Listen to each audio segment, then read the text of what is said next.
welcome to my channel. Today we're gonna talk about the topic that is on the sublime, and it has been written by perhaps Longiness. But some of the critics saying that there is no author and the author of the same work is unknown. So let's have the synopsis of this work. First, the writer addresses his friend. Tarentan is the name of his friend, and he gonna address him of his purpose, that of correcting the faults of Caecilius' essay on the sublime, and make some other preliminary observations. Second, sublimity. What is sublimity and what is its definition and explanation? Sublimity is a certain loftiness and excellence in language. It is only through the sublimity that the greatest poets and prose writers have driven their eminent process and also gained immorality. Sublimity doesn't merely pursue it carries us away almost in irresistible way.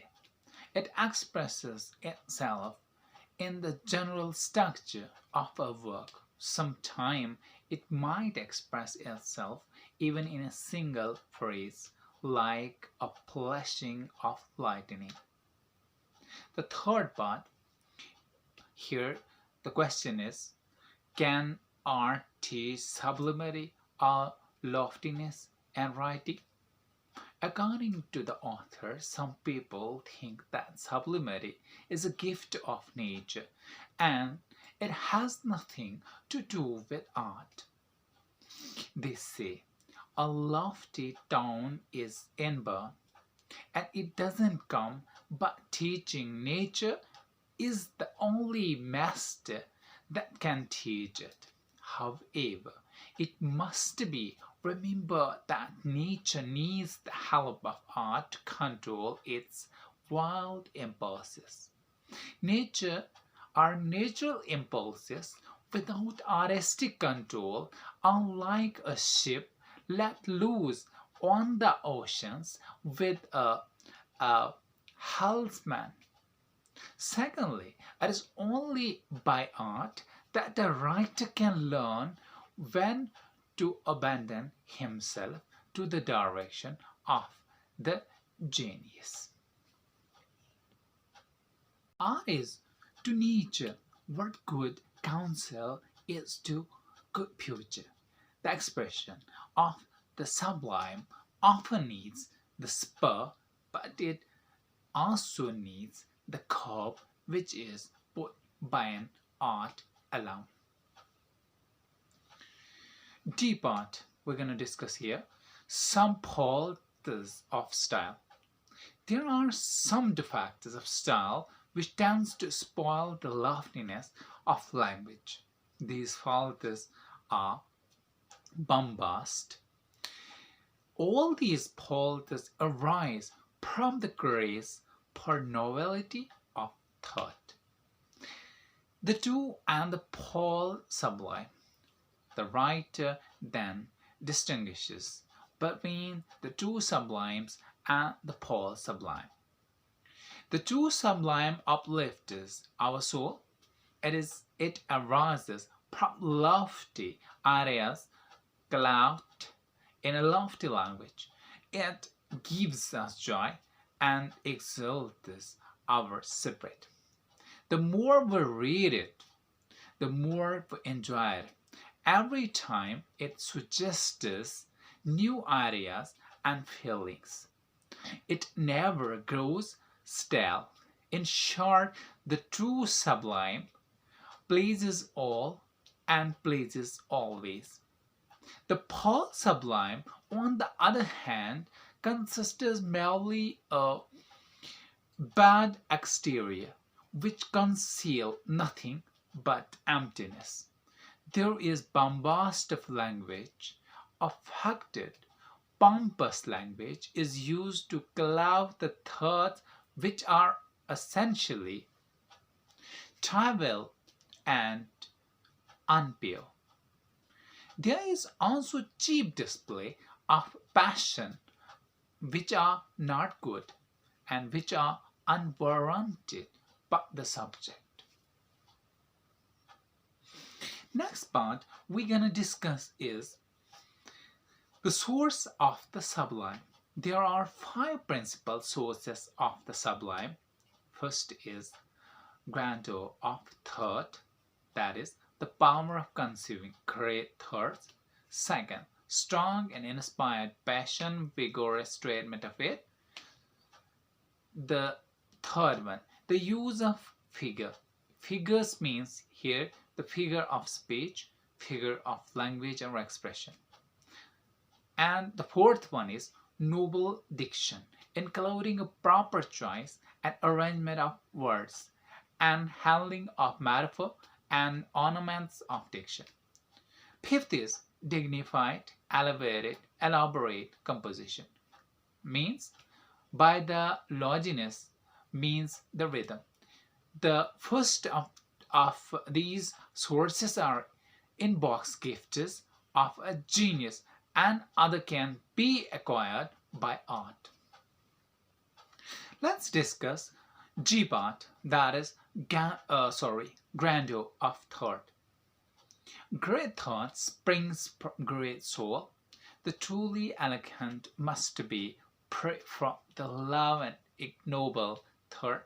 Man with mean and servile ideas came here to attain the sublimity.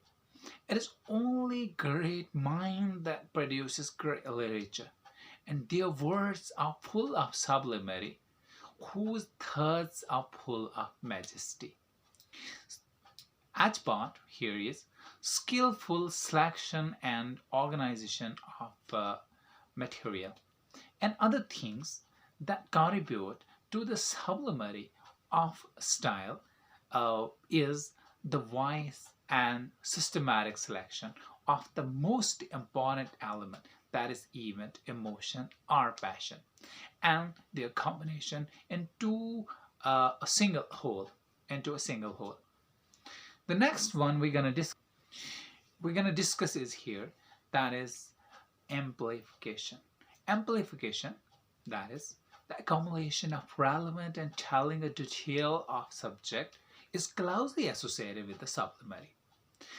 This impart force and magnitude to the style. One impressive point after another is thought in a continuous and ascending scale. The next part we're going to discuss here is amplification and sublimity distinguished. The distinctions between sublimity and the amplification is that sublimity consists in elevation, while the amplification embraces a multitude of depth. It gives extension to a subject. Sublimity often compresses single thoughts, while amplification can only subsist with a certain profile and certain diffusiveness or a certain important thought. The next we're going to discuss, that is Kpart, imitation as a mean to sublimity. The imitation of the previous great poet and writers is one of the path which leads to sublimity. The great master of antiquity are the standard of excellence, hence they should be imitated.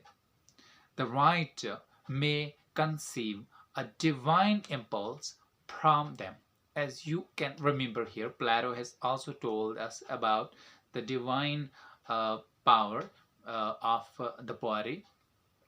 So here the important thing is that